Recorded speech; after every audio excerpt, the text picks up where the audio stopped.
Hey, now that I've got your attention, we can get on with it, and I can show you how a fairly basic leg routine can still build a set of world-class wheels. All right, we're literally marching forth here on my favorite warm-up, the step mill, for 5 to 10 minutes. It's okay to hold on for balance, but don't lean on it just to make it feel easier.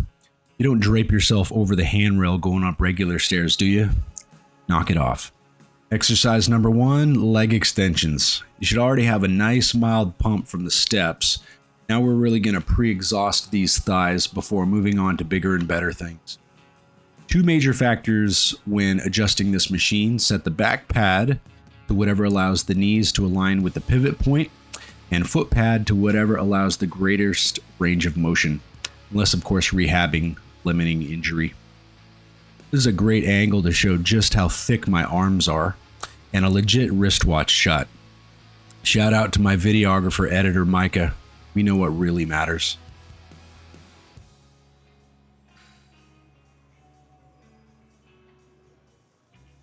And pro tip, pick a weight that you can squeeze up.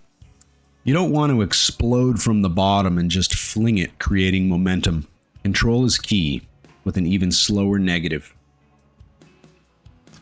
And exercise number 2, seated hamstring curls. Same adjustment tips here with knee at pivot point. Most range of motion possible, but also really lock the knee pad down as tight as you can handle. I like to keep my toes up and drive those heels down and underneath me. Thinking of this as the bicep curl of the leg, because it is. I'll often superset these first 2 exercises going back and forth set for set depending on how I'm feeling that day or how crowded the gym is. And yes, on leg days only, I am a compression tights wearing bodybuilder. Not shy or trying to hide behind baggy shorts or sweatpants. I want freedom of movement and to see what I'm working with. And apparently everyone else can too. Free show later, so stay tuned. This is one of those exercises in particular where, as it gets heavier, I really have to brace myself, stay focused and tight. Third and final set here, and you see me really giving it a go and trying to still keep it clean. Power it down, but slow control on the way up.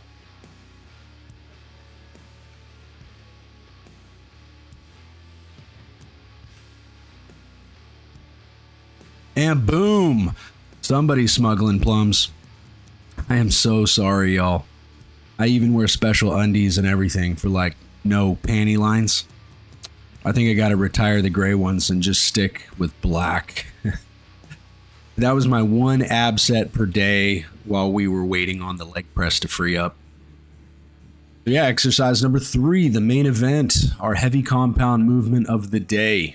Of course, light and heavy is all relative to the individual, and if you just pre-exhausted your legs properly with the first 2 exercises, you shouldn't have to go as heavy to achieve the same effect.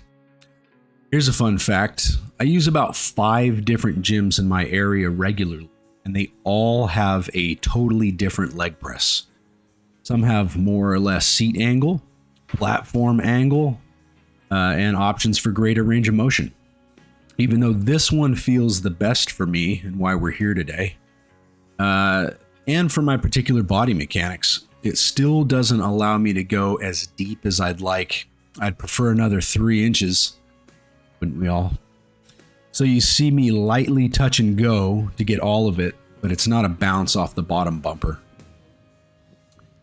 The bottom line, really get to know your particular leg press. Go easy on the weight until you know what to expect and it feels familiar.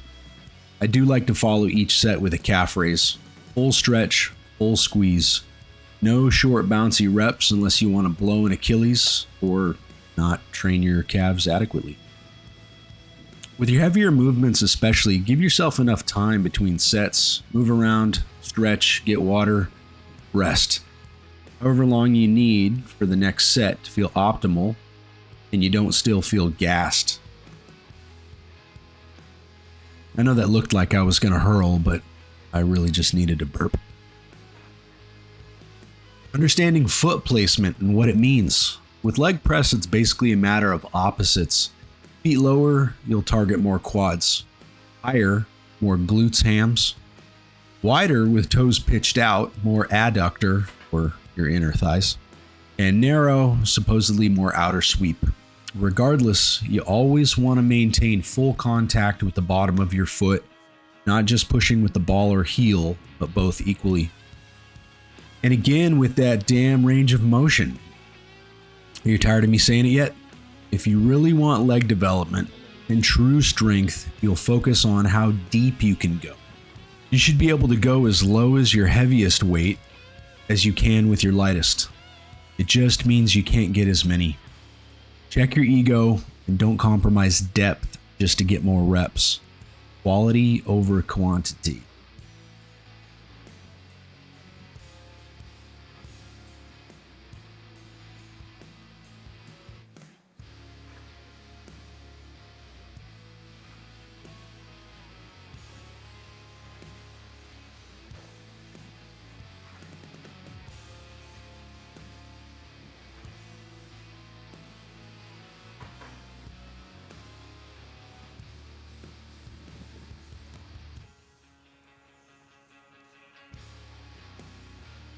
Yep, just keeping it loose here.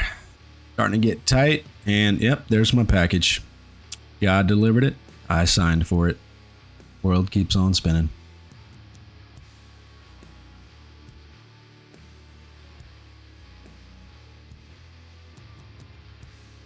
Little calf flex there.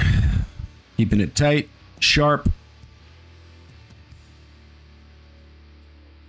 Okay, the broad strokes are behind us now. Just finishing up with the finer details. Home stretch, so finish strong. While my heavy deadlifts are done after squats on my second leg day, I do some lighter variations here for higher reps to balance out the focus of the entire leg, top to bottom, front to back. This first one is a sumo deadlift targeting inner thighs and glutes. I go with a wider stance, toes pitched out, and more upright posture. I want all the adductor stretch at the bottom and enough glute squeeze at the top to be cracking walnuts. For a lot of us, we'll take the heavy stuff all day long. 20 plus reps done this strict just burns and feels like cardio. If you know, you know.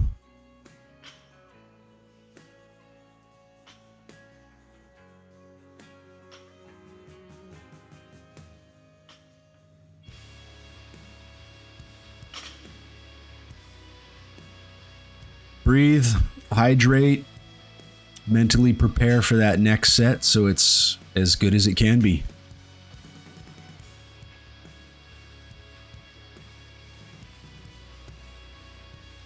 Yeah, I'm feeling it.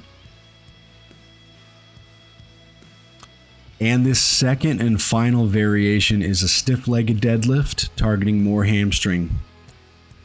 Feet back to a hip width and hands just as wide on the bar. Get as much ham glute stretch at the bottom while maintaining a neutral spine. It's totally okay to keep a slight bend in the knee. Come up strong like you mean it while keeping your feet balanced.